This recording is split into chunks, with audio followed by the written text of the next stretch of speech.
नमस्कार, मी सायली देशपांडे। आज आपण बघणार आहोत पुराणात दडलं तरी काय। पुराण हा शब्द उच्चारल्यानंतर सगळ्यात पहिल्यांदा आपल्याला अर्थ कळतो तो म्हणजे पुरातन किंवा प्राचीन। प्राचीन घटनांमध्ये घडून गेलेल्या अशा अनेक गोष्टी असतात ज्या आपल्याला आज उद्बोधनपर म्हणून कामाला येतात। अशी 18 पुराणांची रचना व्यासांनी केली अशी मान्यता आहे। अष्टादश पुराणेषु व्यासस्य वचनद्वयम् परोपकाराय पुण्याय पापाय परपीडनम।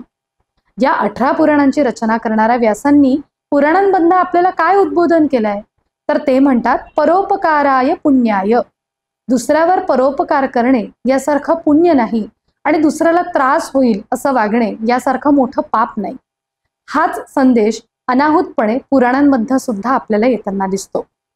18 पुराणांबद्दल उद्धृत असलेला श्लोक म्हणजे मद्वयम भद्वयम चैव व्रत्रयम व चतुष्टयम अनापलिंग कुस्कानी पुराणानी प्रचक्षते।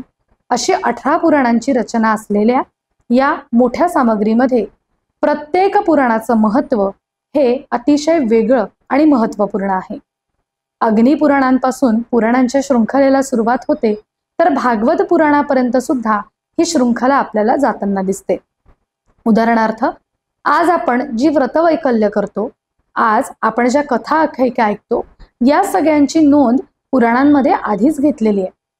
साधं उदाहरण घ्यायचं झालं तर वटसावित्री हे जे व्रत आपण करतो त्याचा उल्लेख सुद्धा पुराणांमध्ये आहे।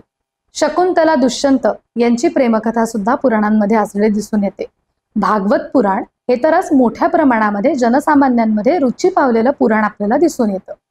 पुराणांचा विषय काय तर पुराणांमध्ये ज्ञान, कर्म आणि योग या तिघांची सांगड घालून कथांच्या माध्यमातून, आख्यायिकांच्या माध्यमातून सद्वर्तनाच्या मार्गावर आपल्याला नेणे हा त्यामागचा फार मोठा विचार असलेला दिसून येतो।